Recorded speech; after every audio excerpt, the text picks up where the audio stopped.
Hello and welcome to the Dreaming and Doing podcast with me, Nicky Raby. I'm an actor, coach, writer, speaker, podcaster and a mum. And in my coaching work, I work with creatives, personal brands, freelancers and small businesses. In my podcast, I talk about success, but not in a traditional sense. I have conversations with those who have built a business from something they love or who have made a pivot in their career. Also those who have built a brand or a job that maybe didn't exist when they were at school and they found a way to monetize their skills, talents and expertise. I've spoken to loads of incredible people, coaches, designers, journalists, app creators, magazine editors, bloggers, content creators, authors, and all-round movers and shakers. I ask the questions that you want to know the answer to. So how they started, about money, saying no, saying yes, pitching, presenting, putting yourself out there even though it terrifies you, standing out in a busy online world, growing, scaling and making your work for you and your circumstances. The show notes are always at nickyraby.com/podcast and the conversation continues across social media, often on Instagram, my favourite platform, at Nicky Raby. Thanks so much for listening. It's great to have you with us. In today's episode, I'm talking to Caro Gomez, who is a Latin American textile designer, originally from El Salvador. She lives in London with her husband and her 2 children, and she's recently launched her fashion brand, which carries her roots with her throughout her fashion journey, and her work is heavily inspired by the colours, patterns and flair of the Latin American lifestyle. Please go and check out her Instagram.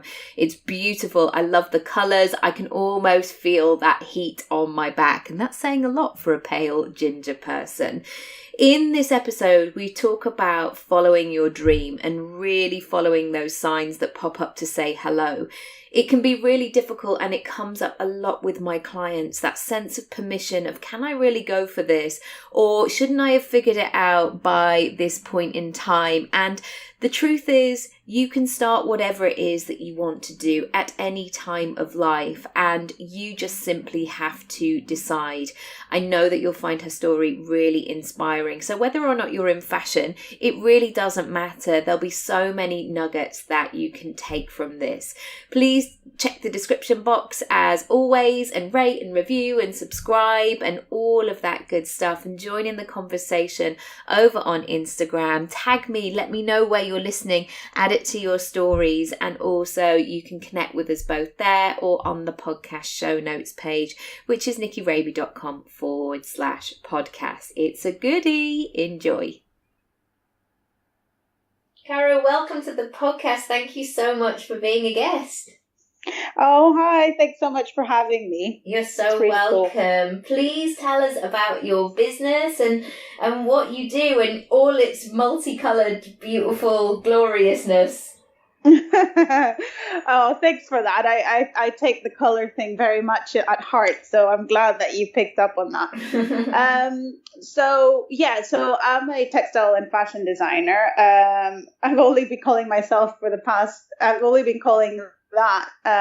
for the past year, because before that I was more into interiors and, well, I still do a bit of social media as well and art direction.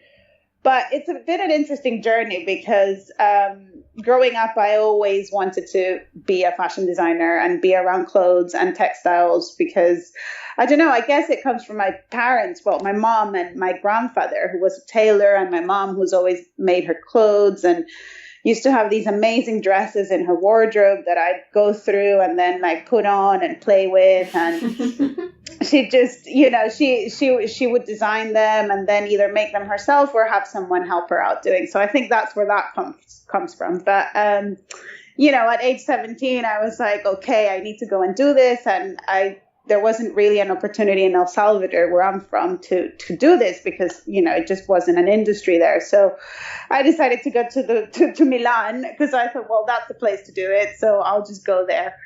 And it was really hard, actually. I mean, I didn't speak the language, but I went there to learn Italian first. And then I ended up staying in Milan for a year, but I hated it.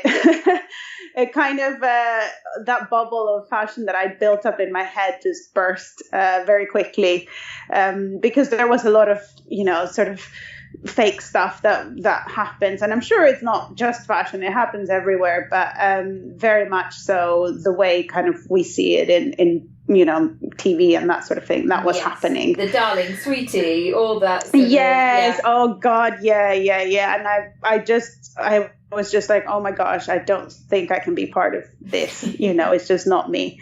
And I just couldn't integrate as well. It was a very close, the Italian community was very close, sort of within Italian people. And I just felt like I couldn't sort of be part of that community. And so then I thought, well, where else can I go? And then, I already speak English, so I'll go to London. I love this boldness of like your late teens. Like, yeah, sure, I'll do that. But also I'm thinking like, when I look back, like at the time of being 17, 18, 19, I was so sure of myself. Like I knew what I wanted. Like I wasn't taking no for an answer. But then on the other hand, when I look back, I'm just like, I didn't know who I was at all. It's a mixed bag of things, really, because like same. I knew exactly what I wanted. I went and I did it. I remember doing all the research online. We did have some online stuff back then. And I did all the research, how much it would cost, where I would live, all that. And I presented it to my parents and said, look, this is the plan, This is what we're doing. Yeah, by the way. And they've always been really supportive of my sort of things and dreams and random stuff that I do. But I was very much like that. But then, I came to London. I didn't have a portfolio of work because I'd never done art in school, because I thought, well, I love doing this kind of stuff, but I'm definitely not the creative type. That's what I used to tell myself. Oh, isn't it funny what we tell ourselves and convince ourselves of? I was talking to a lady the other day, and she'd made up this story about the type of person that she was and how she operated. And I think it was something like, I'm just a really disorganized person.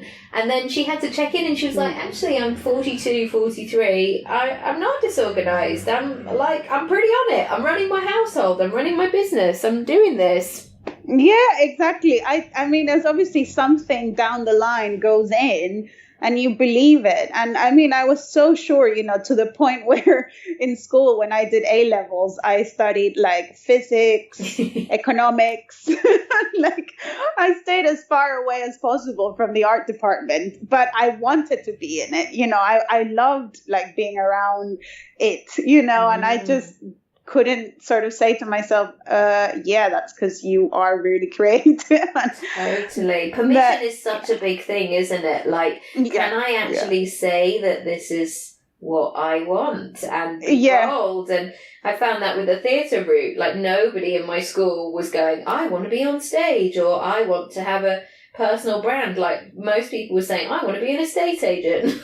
So, which there's nothing wrong with it. We all need estate agents, but also like it just wasn't my thing at all. So, so then you had your daughter, and how did you start to kind of know it was the right time to build your own brand? Well, I think so. This happened. So I finished. So I went to St. Martin's to do my foundation, and then I wanted to do women's wear there, but then I wasn't accepted to the program, which was like a huge blow and kind of like the nail in the coffin where, no, you're not meant to be doing this, basically. That's how I took it. And so I was then like, fine, I won't, and then I went to textile design, which I loved. And it was a brilliant way for me to explore my creativity. And then after I finished my degree, I went on to do interiors. So I spent a lot of time in an interior e-commerce sort of side of things. So I got a lot of digital background, which is great. And then after that, a year ago, I was like, something's not working. I have 2 kids now. They're sort of growing. One is 3, the other one is 11. So I'm getting out of that toddler life a bit. And I just knew something wasn't quite working. I mean, I still kept going back to sort of fashion. I had a children's wear brand for a while, but didn't quite give it my all because it wasn't exactly what I wanted to do. And so I was like, fine, I'm going to do a vision board, and whatever happens, I'll act on it. Like, I kind of said that to myself. And I had a few magazines lying around. They weren't even fashion magazines. And I did this vision board. And when I stood back, and I was just like, oh my God, this is all to do with fashion. Like, what are you doing with your life? And I mean, it was really emotional, and I started crying, and I was like, okay. It's a stark experience, isn't it? When you actually go, oh, okay, that's what it is, and that's what it's going to be. Yeah. Yeah. I'd run away from it for such a long time. And at the end, I ended up in that place again. So I was like, okay, well, fine. I said I was going to do whatever happened in that vision board. That's the next step. So I was like, okay, so let's do this, let's kind of get this sorted and do something about it. Because otherwise I'll be 60 and still kind of thinking, oh no, that's still there. Can I just go back on how did that show up that you just knew something wasn't right? Because I think sometimes we can kind of, I've done it myself. I can convince myself that things are hunky-dory, and I hear it from my clients sometimes where we do the internal success checklist in our heads where we're like, well, I've got somebody that loves me, and I've got children, and I've done that, and, I should just be grateful for what I want. How did you, know that there was some disease in that there was something more, but also how did you get beyond those sort of blocks of going, okay, I'm going to get to the point of vision boarding? Yeah, that's really interesting. I think that for me, it was showing up as being basically unhappy, not in my sort of personal life, because I think that has always been, kind of a good support that I have with my husband and the kids and my family, even though they're far away. But I was just, I don't know, I was unsatisfied, and I kept having these dreams of me wearing these amazing clothes and talking to people about my journey. And I've always been super passionate about supporting the Latin community, whether I've traveled back to El Salvador and gone and do things there, or just I'm very in tune with my Latin side, it's probably because I'm far away that I'm kind of like holding on to it, and teach my kids Spanish. And you're dancing on Instagram as well. I can see those Latin hips. Yeah, exactly. And I felt that I wasn't giving it space, so I think that's when more or less the dancing started as well, because I was like, I need to do something to give this like room to breathe. And it didn't, it came out to be fashion. It came out that it was clothes, but it could have well been anything else, so long as I gave that side of me a space to be heard. And I think that was the biggest thing. Like, I wasn't being heard, I wasn't being sort of seen, or I felt that I wasn't being seen and heard, because I thought I have so many things to say and so many things I'd love to share, about growth and life and, integrating into a new society when maybe you don't know the culture at all, or coming from a different country and being of diverse background. And I felt like I wasn't saying those things, and it's like, well, how do I give this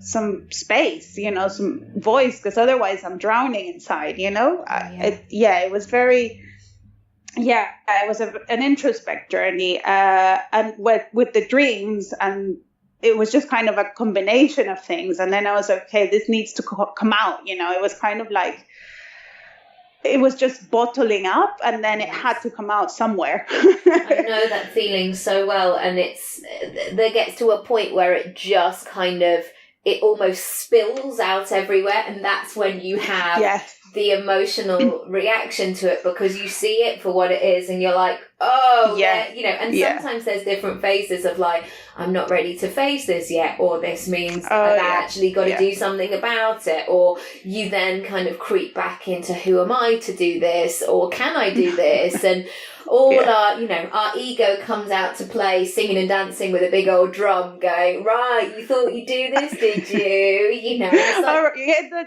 that's exactly right. And I think obviously because it wants to keep you safe, you know, quote unquote, it wants to keep you in the comfort zone, you know, it wants to keep you watching Netflix and eating your favorite food, you know, because that and the two go hand in hand when you're in that place. Like, I'll just sit here, and I'm not, you know, Tony Robbins is a great, you know, one of the best in the world of the self-help gurus, and like he always talks about moving your body and getting in touch with your body. And I always know, like, when I'm hiding from something, or like when I'm making a really good lunch, when I know I've got an important like piece of work to do, I'm like, okay, so I'm in fear here, why am I doing this? Oh, but the lunch looks great. Yes, I mean, it's true. Like, we do all sorts of things to stop ourselves from moving forward. Yes. You know, because it's I mean, you know, we don't have tigers and lions behind us now, but that's kind of your brain reacting and going, oh God, that's a tiger lion situation. Let's just stay here and just not do anything. And I was doing that, you know, loads. I mean, ask me any pop culture question, I will probably know the answer, because I was just binging on all this stuff, you know, and not being mindful about what I chose to watch or to hear or to listen to, you know. And so, so I think all this stuff, there was a point, you know, where it was just too much. And I was listening to Oprah's masterclass the other day, to her story. I mean, it's so amazing. Yes. Oh my gosh, I was bawling at the end of it. Me too. But, you know, she talks about like whispers, right? And she says, you know, through your life, you will have sort of indications, like signs or like whispers of things that, you know, that your soul wants to sort of go for.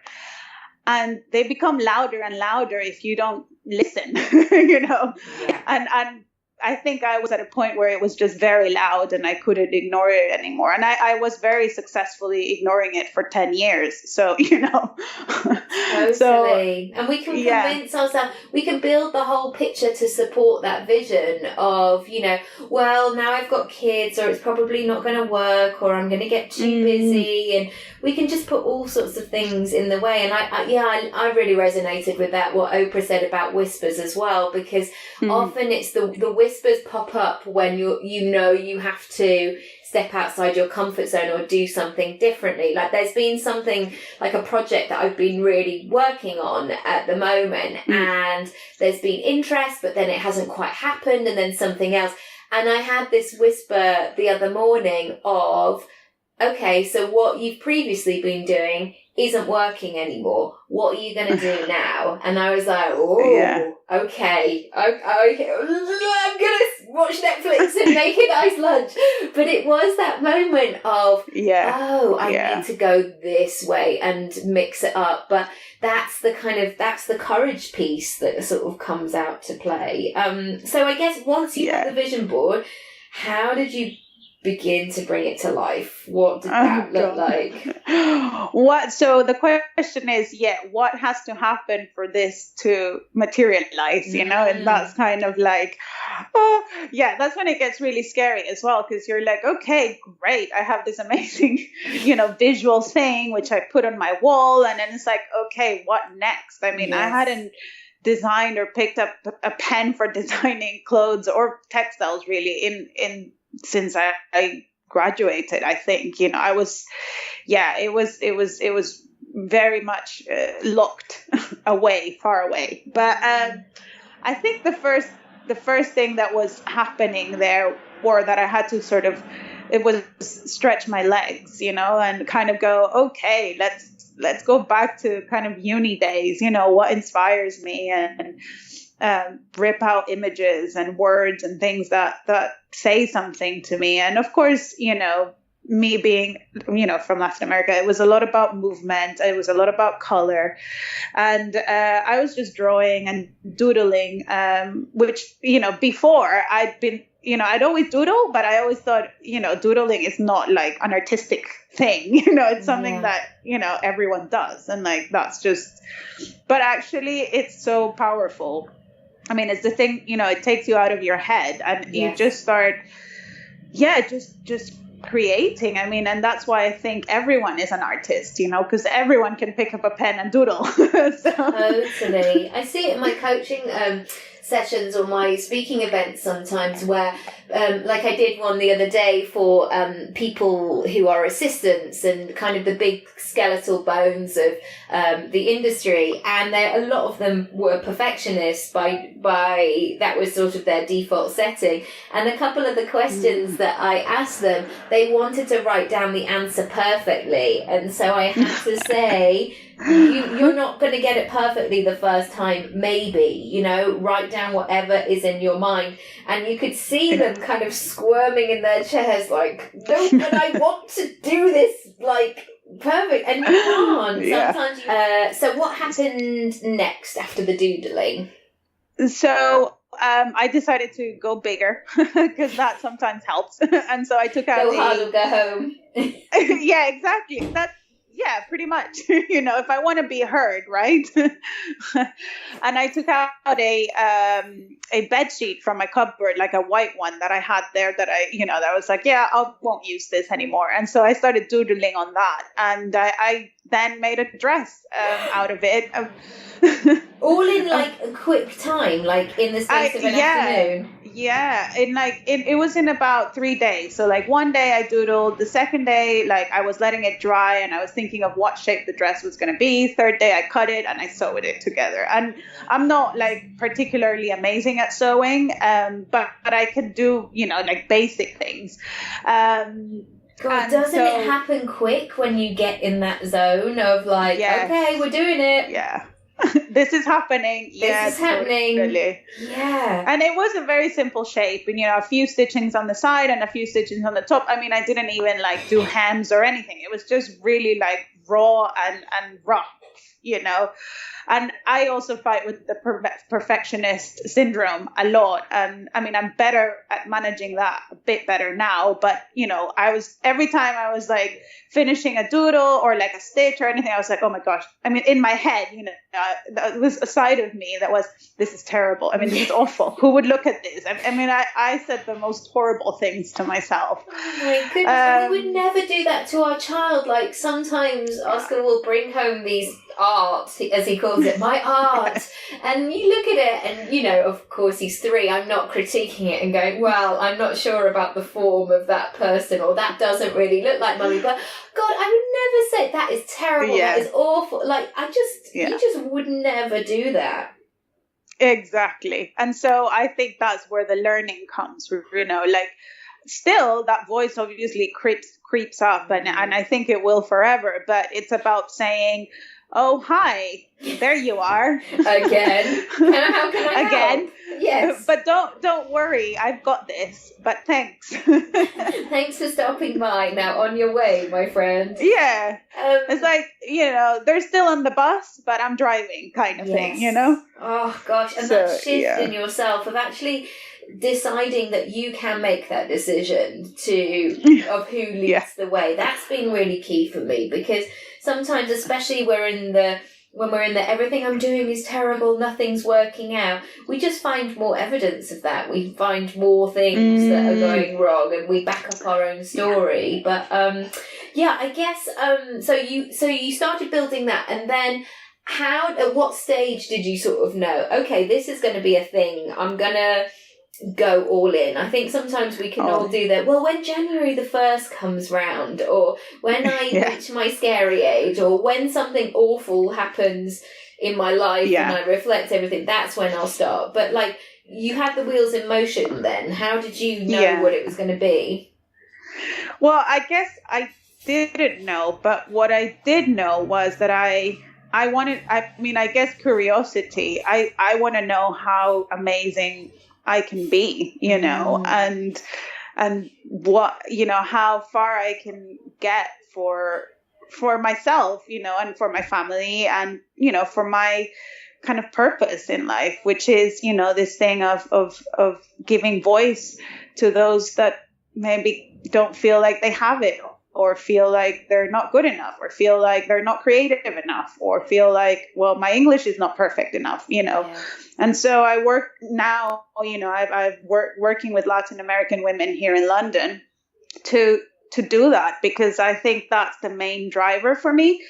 And I work with this amazing lady. She's from Ecuador, and she doesn't speak the language, but she's here, and her partner has just been deported back to Ecuador because they're married, but for some, immigration is very complicated, and there's always issues and things with that. And he's been sent back basically, and they've been away or apart from each other for 2 years, and they've tried, so many things, obviously, like providing all the documents and things, and it's like no one is listening. And even, she told me the story. They went to the Home Office, and they were meant to have a translator, and they didn't give them one, and so they really didn't understand what was going on. And all of a sudden, it was just like, here, take your bag, you go, we're keeping him.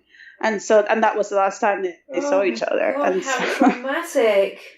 I know. I mean, and that happens all the time. I mean, that's one particular story that I've heard now. But for me, it's kind of like, well, what can we do about that? And she works like round the clock to send money back home and to sort of support herself here, and not earning a living wage, and working ridiculous hours. And I'm like, how do we get you out of that? Because that's not fair, and that's where my sort of heart lies, is in like, fairness and equality and diversity and all that. So yeah, I'm so craving so much of that. There's so many stories, and I feel like things are finally starting to shift a little bit, where more voices are being heard, different stories. But I've spoken about it on the podcast sometimes, is that especially when I go up for acting work, it's just like the availability of stories is so limited. And,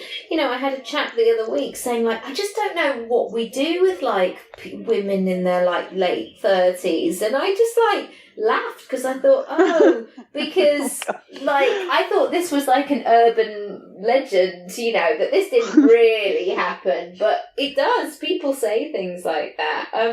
I would love to tap into what you mentioned about moving into, because I love that book as well, The Big Leap, moving into your zone of genius rather than just staying in your zone of excellence. Tell us about what that means for you, or if people haven't read the book, how they can make it work for them. Yeah, so we'll just rip off Gay Hendricks or all his tools, but it's a great book. Yeah, and he, I did that book on Audible actually, because he's the one who narrates it, and his voice is really powerful as well. So if people want to do that, I really recommend the Audible version of it.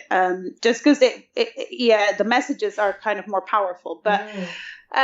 So being in your zone of excellence for me is kind of doing the things that I know I'm good at, and that are kind of like, like for instance, when I was doing social media and digital marketing and art direction and, working with images and layouts and that kind of thing, it's lovely to do, but it doesn't feel like your heart doesn't jump a little bit, or your stomach doesn't get a bit fluttery.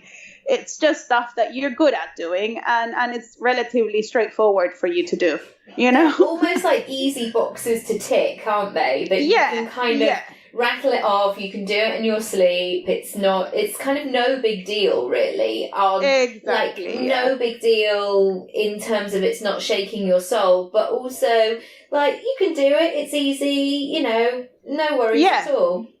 Yeah, exactly. But if you have no bodily reactions to it, then you're probably not in your zone of genius. Yes.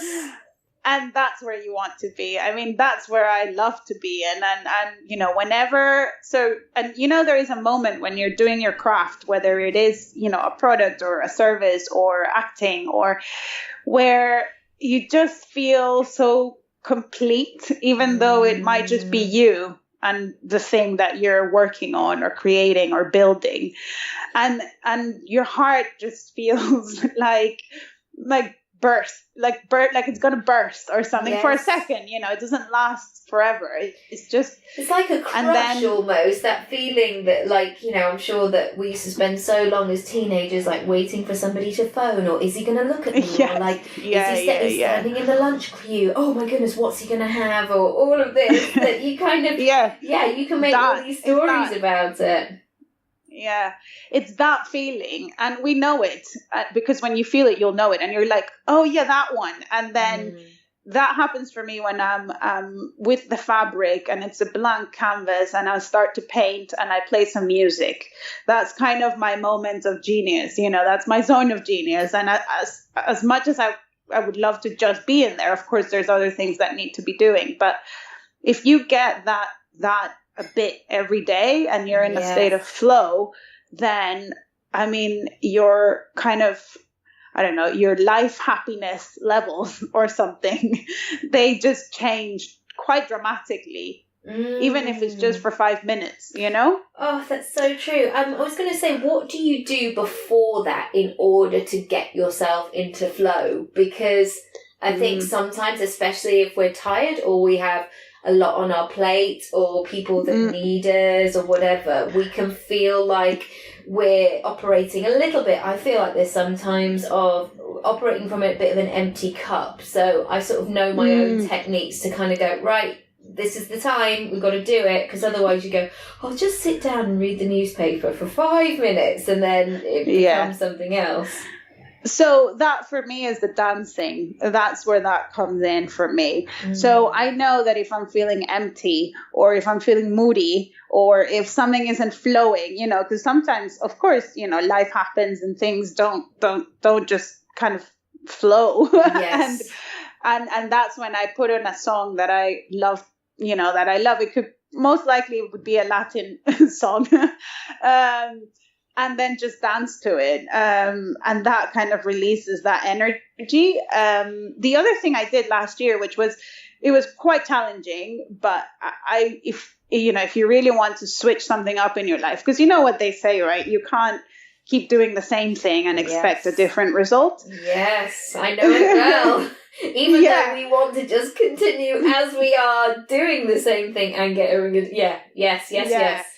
And so I read this book called The Miracle Morning. Yes, I read it too. And I was like, okay, wow, waking up in the morning at 6, when everyone's sleeping and doing all these things, that's really tricky. Because of course, I don't naturally wake up that early. But anyway, so I said to myself, okay, I will try this, for 90 days. But I didn't think 90 days first. I thought 21 days. Yeah. I gave myself 21 days.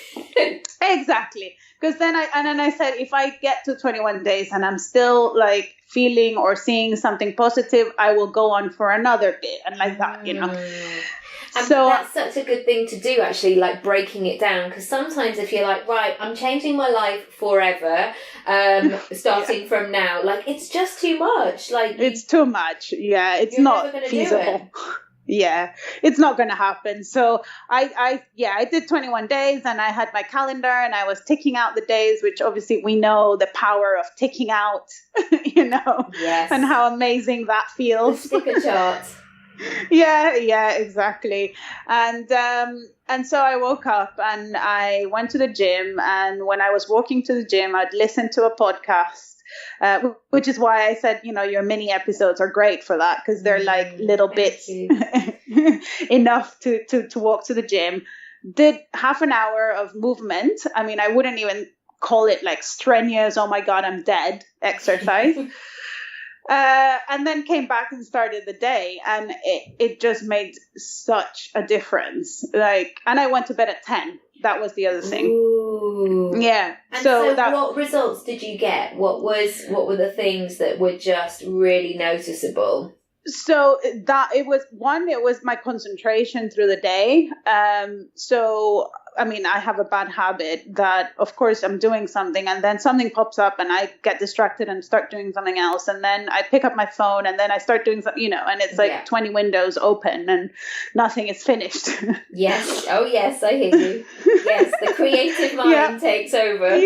Yeah. And so my capacity for concentrating on the one task for at least 45 minutes, that improved really, like, clearly. Like, I could see, I was like, oh gosh, I hadn't picked up my phone in 45 minutes.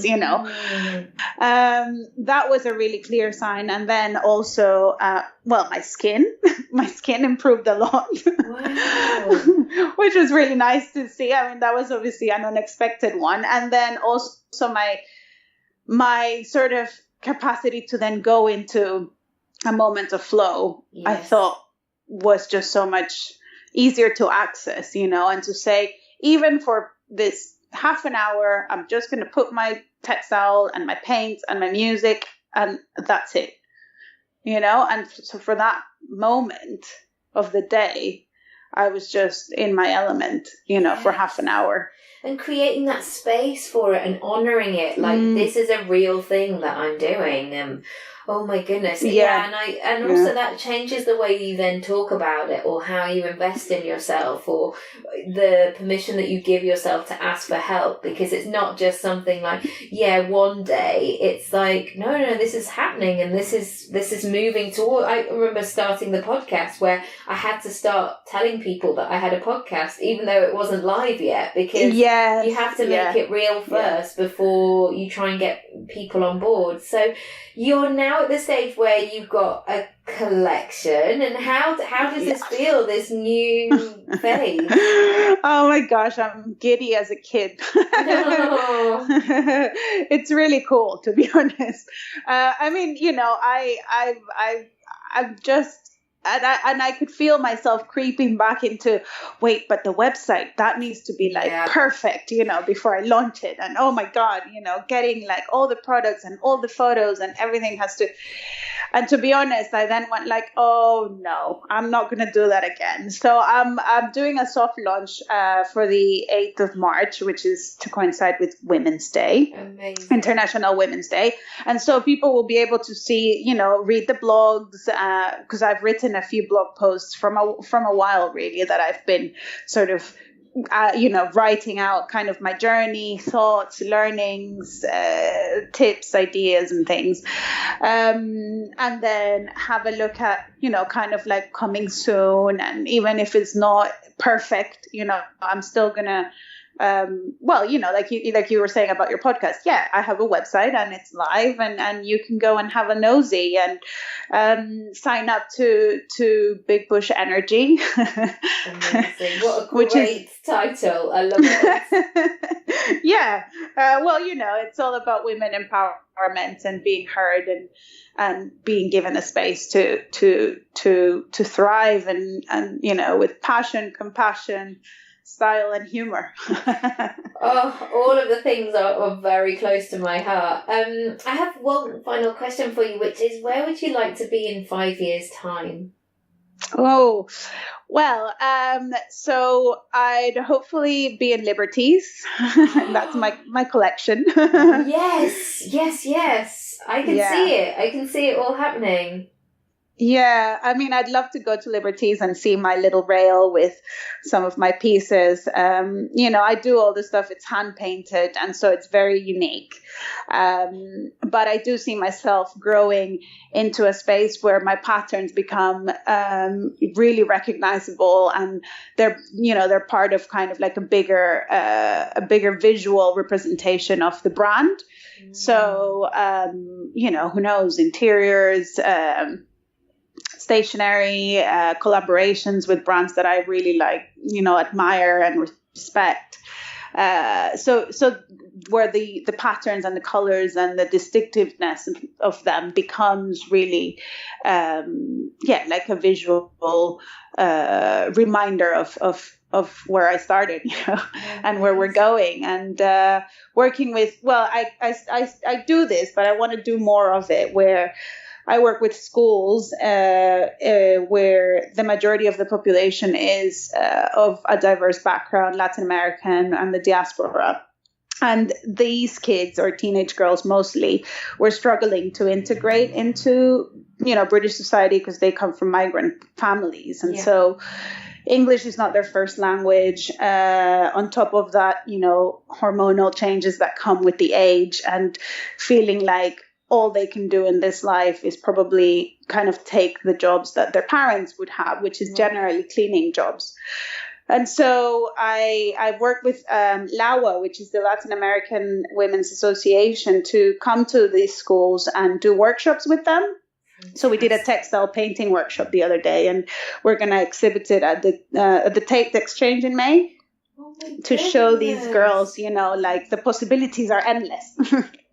Oh, God, and that thing of, I really make it an important part of my brand that you have to keep saying your story in the way that you might say it, so other people know that it's possible for them. Because when I went to drama school, for example, I thought that you had to be very well spoken and a real sort of traditional lovey who loved Shakespeare and all of that, and that wasn't my experience of acting, and that wasn't necessarily the kind of characters I wanted to play. And it took me a long time to get to that place of actually going, oh no, you can carve out your own career. And I think we'll see much more of that on the turn, where we're seeing different role models out there and playing a bigger game, which just fills my heart so much. I mean, it's a great time, now to have our voices heard, no matter where you come from. And I think the biggest thing that I'd say, it's just believing that whatever you want to do is okay, and it's possible. It's no one's going to give you permission to do it. No. You have to give yourself permission. Yes. Yeah, and that's been like a really big learning lesson for me over the past year and a half. It's kind of like, show up for yourself, because no one else will. Oh my goodness. And I think sometimes there's that weird thing that we don't allow us to show up for ourselves, because as women we're so in that sort of nurturing situation that we feel like if we do show up for ourselves, then we won't have as enough to give, or we'll be letting ourselves down in other areas. But do you know what, when I do show up for myself, and even that moment of like having enough time in the morning to blow dry my hair, like I show up differently in the world, because I feel like I've topped myself up and I'm operating at my highest level. So and it's such a small thing sometimes, like not going out with wet hair. No, actually, you're right. And you know what? The other thing that I do once a week, which allows that space, is I get my hair washed at the hair salon. Amazing. Yeah, and it just makes you feel good. And I think that's the thing that, and, I've spoken about it a little bit on the podcast, but certainly with this baby number 2, I refuse just to be in survival mode, because that is the picture that is painted for new mums, that, you're just a complete shambles. And my goodness, I didn't have a sleeper the first time. Who knows if I will the first time, but I will the next time rather. But I do feel like I will give myself a bit more permission to look after myself and say what I need and make my needs known. And you've got to live the lesson, don't you, first before you get the lesson. And you're like, oh, okay, I hear it. Oh my goodness, I've loved chatting, and I feel so inspired and uplifting, and I just love everything about what you're doing. If people want to come and find out more, where should they go? What should they do? So online, I'm at carogomez.com. So that's carogomez.com. And then on Instagram, that's kind of the platform where I mostly hang out, and that's where you see me dancing, and you can join me. I've had people send me videos of them dancing, and it's really fun. Amazing. I will put something together, because I realised actually when Beyonce did Glastonbury, she was, well, they didn't say at the time, but she was now pregnant, and now I'm at the point where I'm like, if Beyonce can do Glastonbury, what can I do? Exactly. If she can do it, then, for sure we can as well. And on that, Caro Gomez _ London. So that's where you can find me. And, you know, I love hearing about people's sort of journeys of finding their inner goddesses. So yeah, anything like that, I love to hear, and it inspires me as well. So amazing. Thank you so much. I've absolutely loved it. Amazing. Thank you. Gracias. Muchas gracias. Thank you so much for listening. I hope you enjoyed it, and I would love to hear what you thought of the episode and share any takeaways with me. Come and find me across social media at Nicky Raby, or you can visit the podcast page, nickyraby.com/podcast.